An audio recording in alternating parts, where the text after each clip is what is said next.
Hello friends, my name is Dalit Soni and you are watching News on Map India segment by Drishti IAS. In this episode, we will be discussing certain locations which can be important for your prelims point of view. So let's start with the episode. We will see the practice question which was given to you in the previous lecture.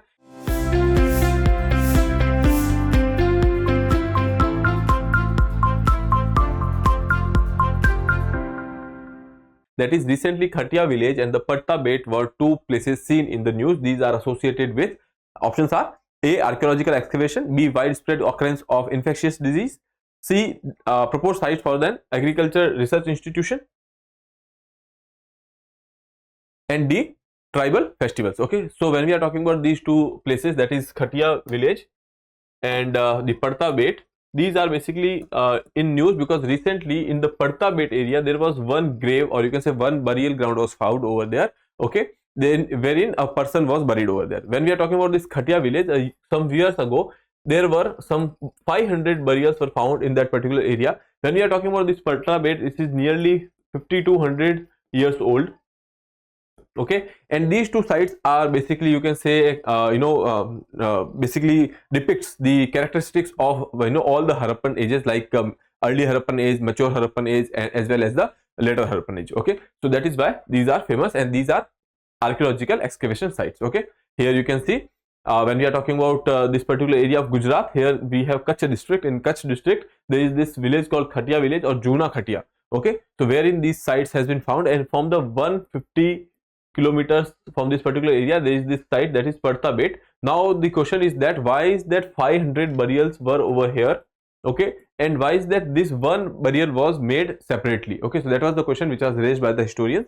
Okay, but that is the another thing. Here you can say in this particular map you can see in this particular area we have Dholavira. Dholavira is a very you can say prominent site when we are talking about the Harappan age. Then in the western side of Dholavira there is this particular site, that is your Khatia village. Okay, and in the vicinity of Khatia somewhere here we have Patta Bet. Okay, then when we are talking about other sites which are present in Gujarat, like Lothal, Lothal is famous for very important thing. So if you know, you can reply in the comment box that for what particular thing Lothal was famous for. Okay, other than that there are few other sites like you can say Mohenjo-daro, Amri, Kot Diji, Chanhu-daro, and then there is this Harappa. Then we have Banavali, which is quite famous for one thing. Okay, so you can remember that. Then Kalibangan. If you know what these sites are famous for, you should reply in the comment box. Okay, when we are talking about Rakhigari, Rakhigari is also famous and it was in news. So these sites you can go through. Okay, now moving further, here as I told you, A would be your right answer. Question number 1, let's see. Consider the following statements. Here Odisha, Madhya Pradesh, Jharkhand and West Bengal. How many of the above states are covered in the Mahanadi river basin? So we have taken this question because there was this planning of ecotourism. Government over here is trying to go for ecosystem tourism or ecotourism over here. Okay, that is why this was in news. So we have taken this. Now when we are talking about the Mahanadi river basin, here you can say this is the river basin. So it is spread across Madhya Pradesh, some part of Maharashtra, not prominently, but some streams are over there as well. Like here you can say there are some streams, Maharashtra, then Chhattisgarh, then some Odisha, and here Jharkhand is also over there. Okay, but West Bengal is not. Here you can say that is the part of Odisha. West Bengal is somewhere here, so it is not part of your Mahanadi river basin system. Here you can say Chhattisgarh, Jharkhand, Odisha, Madhya Pradesh, and some part of Maharashtra as well, because very small streams are also present over there. Okay, now here you can see, so your Odisha is part of it, Madhya Pradesh is part of it, Jharkhand is part of it, but West Bengal is not. Okay, so I hope that is clear. So you can say 1, 2 and 3. Option C would be your right answer, that is only 3. Now coming to the question number 2, that is related to your Ugadi. Ugadi marks the commencement of the Hindu New Year and is observed in Andhra Pradesh and Telangana only. Now they are saying only over here, so please be little bit cautious about it. Then Sajibu Chairoba. Okay, Sajibu Chairoba, also known as the Meitei Chairoba, is a traditional festival celebrated in the northeastern Indian state of Manipur. Okay, so they are talking about two festivals over here. So you have to choose the correct statements. Okay, now when we are talking about Ugadi, Ugadi is kind of a Hindu New Year which is celebrated in certain parts like Telangana, Andhra Pradesh and Karnataka as well. Okay, so this only is not correct over here, so this can be eliminated. Saijibu Chairoba or Meitei Chairoba. These are the festivals which are, you can say, celebrated in the northeastern region of Manipur. Okay, they are also, counterparts of your New Year. When we are talking about this Meitei Chairoba, this gives away the answer because Meitei is the community which is prominent in the Manipur region. Okay, so that is why this statement is correct. You can say that only 2, this B only is correct. Okay, now here you can see some explanation is given. As I told you, Ugadi is celebrated in Karnataka, Telangana, and Andhra Pradesh. And when we are talking about some other names of these festivals which are celebrated in the you can say different regions of India on the same time, that is your New Year, that is in Chaitra, that is Hindu New Year, or you can say lunar calendar of Hindu lunar calendar. Okay, then Chaitra Shukladi or Ugadi, also known as Gudi Parva in Maharashtra.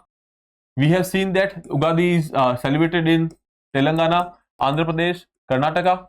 Okay, then there is this Cheti Chand which is celebrated by the Sindhis community. Okay, so all these names are basically your New Year which is celebrated in Chaitra. Ugadi is prominent in you can say Andhra Pradesh, Telangana, and Karnataka. It is also a harvest festival in this particular area. So please remember all these things. Okay, now as I told you, only B would be our answer, only 2 would be your answer. Okay. Now coming to the question number 4, with reference to the Chital, consider the following statements. The Chital, also known as the spotted deer or axis deer, is the herbivores native to the grasslands and the forest of India and Sri Lanka. It is listed as a vulnerable entity in IUCN list. Okay, you have to choose the correct statements over here. Now when we are talking about these Chitals, these spotted deers, basically these are endemic to India. They are found everywhere in India, and they are found in the Sri Lanka as well as okay, so they are species, they are herbivores, they are found in grasslands. Okay, this was in news because in Andaman and Nicobar region they were quite prominent. Their population is increasing because Britishers, what they did was they took this species to Andaman and Nicobar because for their hunting activities. Okay, since there is no predator for these particular species over there, and that is why the population has increased in a certain way that they are now posing the threat to the ecosystem over here. That is why this Chital was in news. Now as I told you, these are found in all over India, so there are high chances it is not vulnerable. Okay, so it is of least concern. So statement 2 is incorrect, statement 1 is correct. Okay, now here you can see this is your Chital, and here you can say Chital, also known as the spotted deer or axis deer, is graceful and the elegant herbivores native to the grassland and the forest of India and Sri Lanka. They prefer open grasslands, savannas, and lightly forested areas. IUCN status is least concerned. When we are talking about Wildlife Protection Act, that is Schedule 2, they are placed in. Okay, these are the areas. As I told you, they are found in mostly all over India, mostly in the grassland like areas. Okay, so India and Sri Lanka, they are found in both areas. Okay, now statement 1 is correct, statement 2 is not, so you can say that only 1 is your answer. Okay, now moving to the question number 6. Pandavula Gutta, the ancient geological site which has been officially designated as the sole geoheritage of which state? Okay, Telangana, Maharashtra, Gujarat, Karnataka. So obviously this was in news because it has been given the tag of sole geoheritage site of particular state, that is Telangana. Here you can see.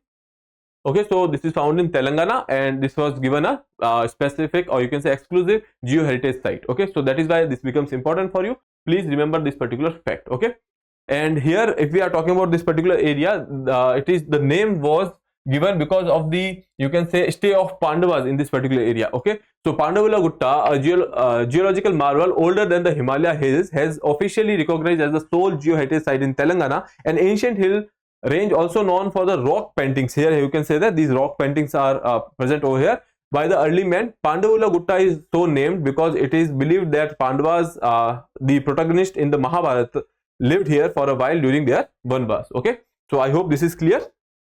Now option A is your right answer, that is Telangana. Okay, question number 7. Regarding the Shipra River, consider the following statement. It is a tributary of Chambal River in Madhya Pradesh and flows across Malwa Plateau. Okay, second is it originates in the Vindhya range from a hill called Kakri Tekri. Then Khan and Gambhir are the major tributaries. So you have to choose the correct statements. Here let's see. So this is the area, this is the Chambal River. Okay, and then here you can say there is this small river over here. Okay, which is entering with this particular stream over here, that is basically your Shipra River. Okay, you can say enlarging it. Here you can see This is the river basin of Shipra. Okay, it is originating somewhere in the in between Indore and this Davas, and this particular place that is known as Kekri Tekri. Okay, now here you can say this is the Khan river that is tributary of Shipra, and this is the Gambhir river that is tributary of Shipra. Okay, now here you can see it is tributary of Chambal river, which we have already seen over here, that this is the Chambal river.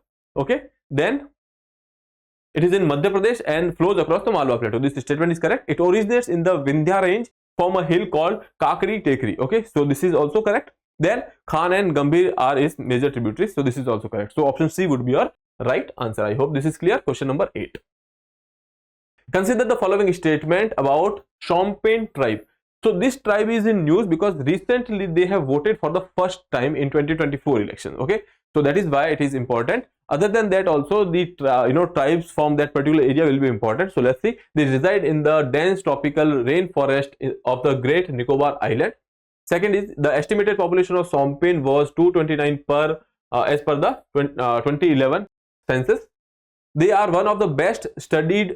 They are one of the least studied, particularly vulnerable tribal group in India. They are semi-nomadic hunter-gatherers, and their main source of livelihood are hunting and gathering and fishing. Okay, now if you look at this particular thing, as I told you, they have voted for the first time in 2024, and that is why they are in news. Okay, and second thing is they are found in the Andaman and Nicobar, and specifically in the Greater Nicobar Island. Okay, so this statement is correct.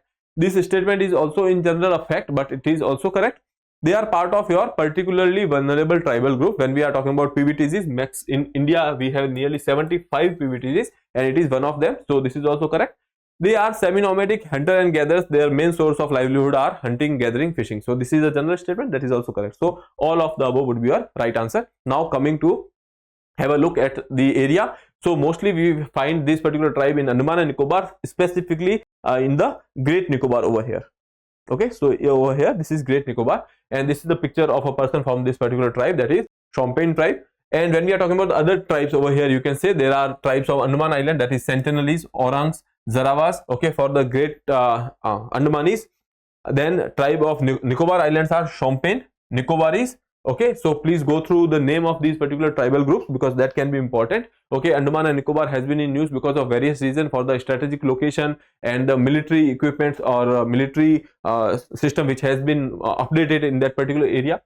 The Shompen lives in the thick tropical rainforest of the Great Nicobar Island. So we have already seen that. They are one of the least researched, particularly vulnerable tribal groups, while the census of 2011 estimates that their population is 229. Okay, so all the statements were true. With that, answer would be D. Now coming to the last part, that is practice question. Changchenmo Valley is situated at which of the following places? Ladakh, Sikkim, Arunachal Pradesh and Manipur. So you have to attempt this particular question and answer in the comment box. With that, I would like to take your leave. Thank you.